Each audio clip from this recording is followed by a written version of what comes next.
Hi guys, I'm Mike. And I'm Ash. And this is F1 Fanatics.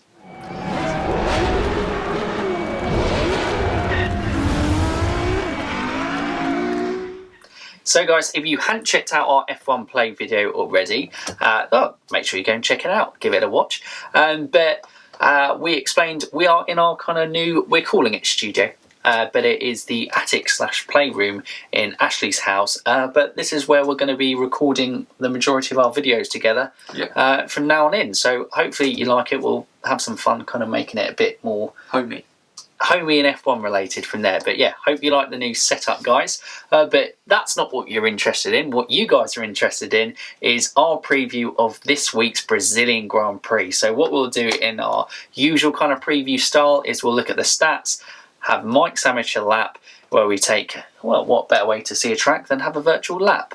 Then we will do a kind of our new feature of kind of a buzzword review of the previous year's race.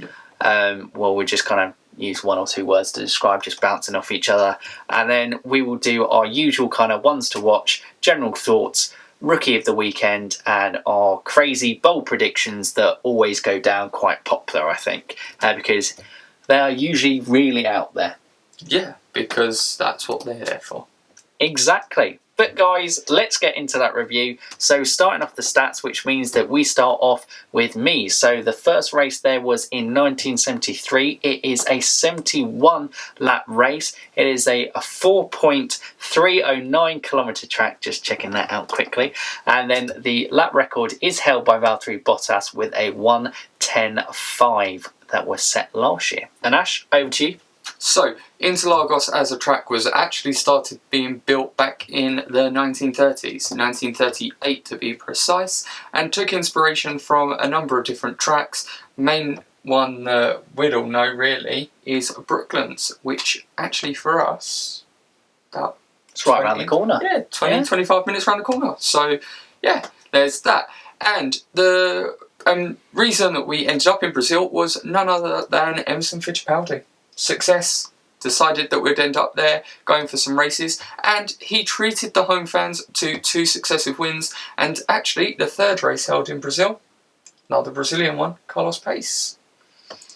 And the main reason why we all love the Brazilian Grand Prix at Interlagos is for a number of reasons, but it would be the changes of camber, the change in elevation, and just the general feel of the track itself, especially as going into that final corner and into turn 1 is going back to that old school oval style tracks. Well, it's a track that has got speed, but it also has the technical difficulty that really does challenge those drivers and really makes and breaks them. And with those kind of, it being an old track and with kind of grass and gravel being in just touching distance of the track, it is one that punishes you for those mistakes. But what better way to find out this is with a Mike's Amateur Lap. And yes, this is where I will take you through the corners and run you through some main incidents from previous races there as I see fit, as I'm speeding through at Speedy Gonzalez style commentary as we fly through the lap. And I will note that Interlagos is one of my worst tracks on F1, so this should be entertaining for all of you. But guys, enjoy. Hi guys, and welcome back to another Mike's Amateur Lap, and here we are in Brazil at the classic Interlagos circuit, and I'm racing in a Toro Rosso today because why not? But yes, one of the classic F1 circuits that still lends itself to producing pretty good races even with modern F1, which some of the classic circuits struggle with. But here we go guys, and into turn 1 and then turn 2, which make the centre S's on that kind of decline, very difficult corners to get right and difficultly sharp. And then turn 2 was obviously where Ocon and Verstappen collided last year, and Verstappen losing his podium chance and a chance of winning the race. The DRS straight there into turn 4 and then round into turn 5. And we are in Sector 2 now, and Sector 2 massively would favour, I think, even with Ferrari's improvements in downforce, the Mercedes and the Red Bull, because it is a slow section and being quick through those corners is so hard. There we go, we're swinging around turn 9 here, so have to be so careful on the accelerator there. not to lose the back end like I did, and then locking up into turn 10, another difficult corner, and moving down into turn 11. In the lead up to, I find one of the hardest corners for me to get right is because Apex is almost blind, for me at least, to see, and it sets you up so much for this final sector 3, where it is all flat out getting up into 8th gear, another DRS zone as well. There you go guys, there's another Mike's Amateur Lap. Enjoy the rest of the preview. There you go guys, another Mike's Amateur Lap. Hope you enjoyed that one. Actually, as of filming, haven't recorded it yet, so your guess is as good as mine to how good that is. I hope it was good. We can aim high. But we'll move on to our buzz section of where we review the previous year's race, which in this case is 2018, and we will say things that happened within the race and then just kind of pretty much cover the main points that kind of stick out. So I'll start off with Lewis Hamilton wins. Max Verstappen got taken out by Esteban Ocon, or if you want to look at it the other way, Max Verstappen took out Esteban Ocon. You think of it as you wish. Controversial to either way, really. It was indeed. 3 different constructors on the podium. Mercedes wrapped up the World Championship again. And that was really it from my point of view. I think Ericsson had a little bit of damage up from the top, so maybe it's Ericsson. Exactly. Yes, that is literally our 2018 review of the Brazilian Grand Prix. It was an enjoyable race from last year, but in terms of the kind of standout points, sorry, we should probably go Vettel, poor race. Well, it was. He finished 6th down the order. It wasn't. Yeah, I think Vettel had been crushed by this point. A championship had been taken from his reach, and remember at that point Hamilton and him were both on 4 championships each, so it was probably quite a big psychological factor, exactly, beating him and getting that 5th world championship.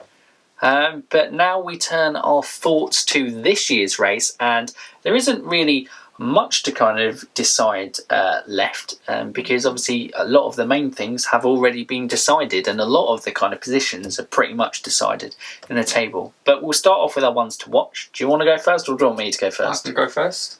Driver wise, I'm going to say keep an eye on Charles Leclerc. So already been announced that he's going to be taking a 10th place grid penalty.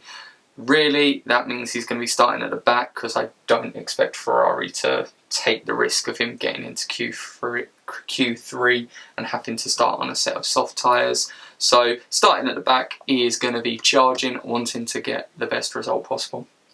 And for me, I was torn between 2 Honda drivers. My first was Alexander Albon, being kind of, obviously for similar reasons, not rejuvenated, but kind of thrilled at the prospect that he has the 2020 season in that Red Bull car. He's well and truly deserved it. We will be going through that in a bit more detail in the weekly news show coming out tomorrow. But yeah, Alex Albon, I thought could be, but Max Verstappen is so strong here at Interlagos that I can't really see him challenging and doing anything spectacular. So for me, my ones to watch is going to be Pierre Gasly. I think he will be actually, strangely enough, really excited that he's staying at Toro Rosso, because Red Bull really didn't work well, and he's clearly really happy he at does Toro seem Rosso. Reinvigorated being in the Toro Rosso. And I think he's going to now see this as his big push to kind of see himself to be at another team and really show himself off in the shop window. So for me, I think he's going to have a good weekend. I feel the Honda cars might have a good weekend here, and that is going to be Pierre Gasly. Leads me on nicely to my team for one to watch, because I think the Toro Rossos are going to have quite a successful weekend. I feel as if they might break into that battle with McLaren and Renault for best of the rest this weekend. Don't think they'll be able to edge them in it, but I think they might be able to get in between. Definitely Lando Norris, Nico Hulkenberg side of things. I think Ricciardo and Sainz might be just a little bit too far out of reach for them. And for me, my ones to watch is going to be Racing Point combined with it. And I think the two, completely unplanned actually, we didn't know each other's ones to watch, because these are the two constructors who are actually fighting for something left. And obviously the constructors, maybe for some viewers who are casual, isn't a big thing, because obviously a lot of people get carried away with the drivers' championships and want to see they're the ones leading the teams on thing. But the teams themselves actually get paid on their winnings by their position in the Constructors' Championship. And there is just 1 point between Racing Point and Toro Rosso. Obviously, that coming from last week's race in Austin, where the swing could have gone either way, with obviously Daniel Kvyat getting that 5-second penalty at the end. So I think it's going to be a really interesting battle. I think Sergio Perez might come up trumps. There we go. There is our ones to watch, and now probably our general thoughts of the race. And for me, I can't really see much other than Mercedes dominating. I'll be perfectly honest, I think we're going to be slightly disappointed by what we get this weekend. I think it's going to have that end of season feel to it, just because where the majority of the battling has been happening, there's not really as much to fight for now. So I think it's more going to be drivers looking to see where they can get in relation to their season so far and try and just set themselves up nicely for next year. So I don't think there's going to be as much jockeying for positions. I think it's more, they'll be a little bit more controlled about moves, not taking risks unnecessarily.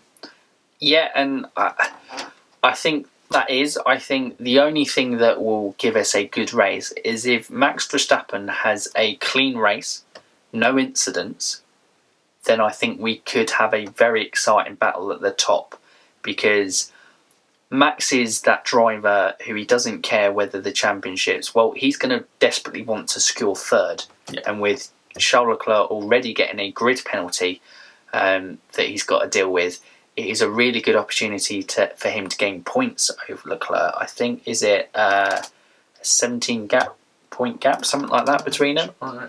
But yeah, it's in double figures, the gap between Leclerc and Verstappen. So he'll be looking to kind of get a gap there. And Verstappen is that driver who just, whatever race he enters, he wants to win.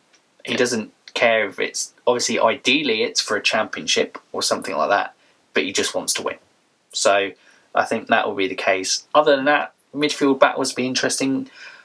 As always, I think the Renault-McLaren battle is going to be really good. That should still be quite competitive, because Renault are definitely, their benchmark is McLaren at the moment. And McLaren obviously are wanting to make sure they stay ahead of Renault. It is just how subdued teams are feeling as we are going to the end of the season. But hopefully, because of that, we're going to be able to see a lot more action from the midfield, especially now the fact that both championships are wrapped up. Yeah, for me, I think this weekend will just be between little duels that you should pay out interest to. So I think Hamilton-Bottas will be an interesting duel over the weekend. Then Ferrari-Red Bull, how they compete against each other, because obviously Brazil was a big one to kind of see. Obviously that Red Bull coming out and calling them cheats. Bold call, they could be right. We both looked into it a little bit more. It looked like it was on the GPS tracking that the power output was less for the teams, and that's what was suspicious about it. I'll be honest, I've read more this week that's leaning towards saying that Ferrari were than I did when the directive actually came out.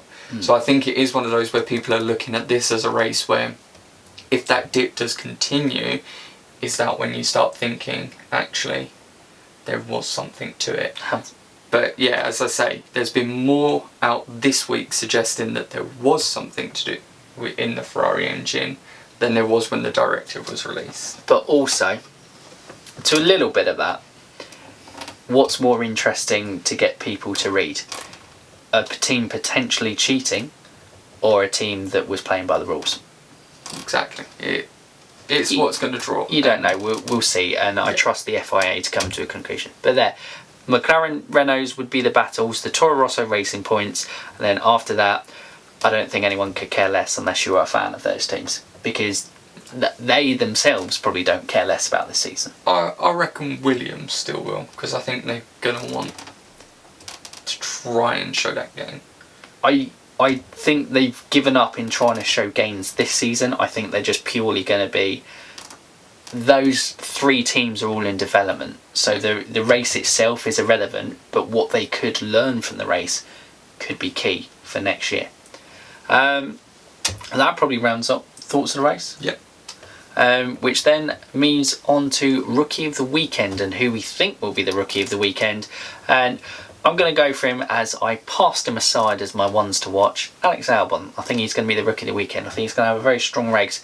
I think it will suit the Red Bull, and I think he will perform well, being given that vote of confidence by Red Bull. I'm going to go for Lando Norris.